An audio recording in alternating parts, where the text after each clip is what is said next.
Hai, Assalamualaikum guys. Nama saya Asti Detek dengan NIM P071772320001. Di sini saya akan menjelaskan sedikit seputar parvovirus. Selamat menonton ya guys.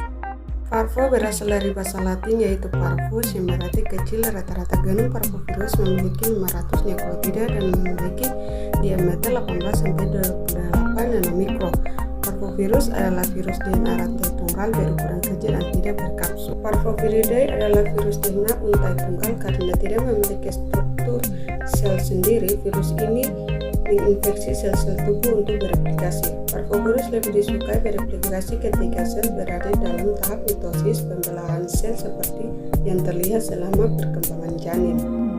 Klasifikasi parvovirus: kelas 2, famili Parvoviridae, genus Parvovirus, spesies Canine Parvovirus, Chicken Parvovirus, Vallin Panleukopenia virus, Vallin Parvovirus, Gilhat-Rat virus, Lapin Parvovirus, Mil Enteritis virus. Parvovirus adalah virus yang bisa menyerang binatang peliharaan dan juga manusia. Jenisnya pun ada banyak. Tipe virus yang hanya bisa menyerang manusia adalah Parvovirus B19, sementara Parvovirus Canine tipe 2 pada khususnya menyerang binatang peliharaan. Parvovirus B19.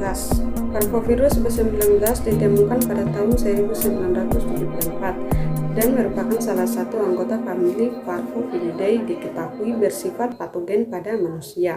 Untuk menyebarkan virus dalam tubuh-sel, banyak yang telah dipelajari tentang patofisiologi virus ini, termasuk identifikasi resporter seluler. Parvovirus ini berasal dari bahasa Latin yaitu parvum yang berarti kecil, yang mencerminkan fakta bahwa B19 termasuk di antara virus DNA terkecil. Peran dalam parvovirus menyebabkan penyakit krisis aplastik, hidrops fetalis, penyakit kelima, arteritis, dan artralgia. Morfologi parvovirus B19.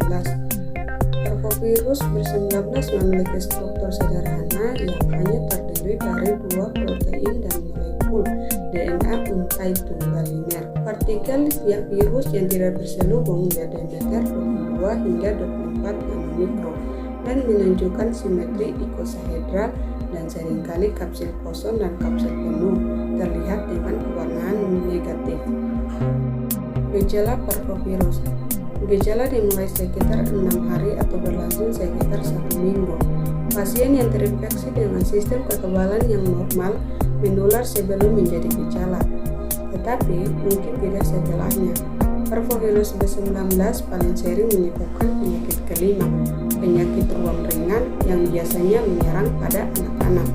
Gejala yang kurang umum dari infeksi parvovirus B19 termasuk sendi yang nyeri atau bengkak, yang lebih sering terjadi pada orang dewasa, dan anemia berat, yang dimana suatu kondisi tubuh tidak memiliki cukup sel darah merah yang sehat. Dalam kasus yang sering terjadi, beberapa gejala ini dapat bertahan lama. Penularan parvovirus B19. Parvovirus B19 menyerang melalui sekresi pernapasan seperti air liur, dahak atau lendir, dan hidung ketika orang menginfeksi batuk atau bersin. Parvovirus B19 juga dapat menyerang melalui darah. Jika ibu hamil terpapar virus ini, sang ibu bisa menularkan virus ini ke bayi yang ada di kandungannya.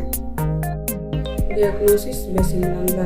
Diagnosis terutama didasarkan pada deteksi antibodi spesifik dengan uji imunosorban terkait enzim atau deteksi DNA, virus dengan hibridisasi dot atau PCR, pengobatan infeksi resisten dengan imunoglobulin, mengurangi viral load, dan menghasilkan resolusi anemia yang nyata. Parvovirus Canine tipe 2. Penyakit ini ditemukan pertama kali pada tahun 1977 di Texas, Amerika Serikat. Infeksi canine parvovirus tidak hanya menyerang saluran pencernaan, tapi diduga menyerang jantung dan dapat berakibat kematian mendadak pada anjing. Canine parvovirus merupakan virus yang berakibat akut dan fatal pada anak anjing. Canine parvovirus atau yang dikenal dengan penyakit Muntaber disebabkan oleh virus canine parvovirus, termasuk dalam famili Parvoviridae. Tahun 1980-an, kasus ini banyak dijumpai oleh kalangan praktisi di dunia kedokteran hewan di Indonesia. Canine parvovirus tipe 2 merupakan tipe parvovirus yang menyerang anjing. Canine parvovirus merupakan penyakit yang cukup berbahaya dan sangat menular pada anjing. Canine parvovirus 2 merupakan virus yang berkembang biak pada sel aktif mengalami pembelahan. Oleh karena itu, virus ini sangat menyerang jaringan yang aktif dan memperbanyak sel seperti usus, sumsum tulang, dan jaringan limfoid. Hal ini menunjukkan bahwa predisposisi parvovirus lebih banyak terjadi pada hewan muda dibandingkan oleh hewan yang umurnya tua.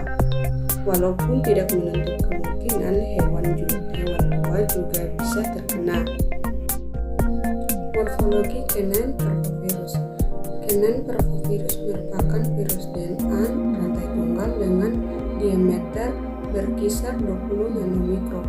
Virionnya berbentuk partikel ikosahedral serta tidak beramplop, dan berkembangbiakan virus ini sangat tergantung pada sel inang yang sedang aktif membelah. Genesis canine parvovirus. Parvovirus sangat mudah menyerang dan menyebabkan gasteritis dan myokarditis pada anjing.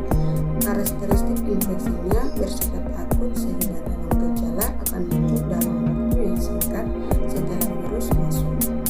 Bentuk dan gejala klinis dibagi menjadi dua, yaitu parvovirus enteritis sama parvovirus myokarditis.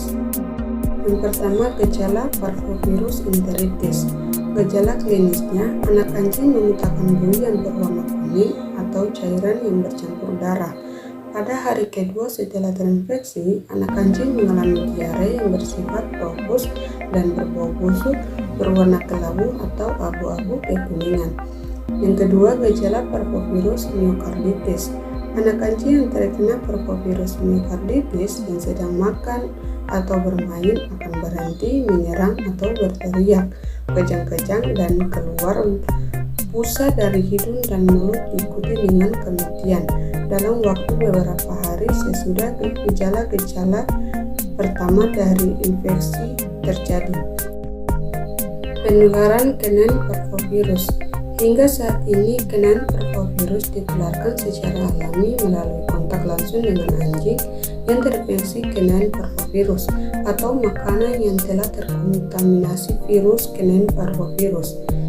Virus canine parvovirus dapat diekspresikan melalui feses, air seni, air liur, dan kemungkinan melalui muntah.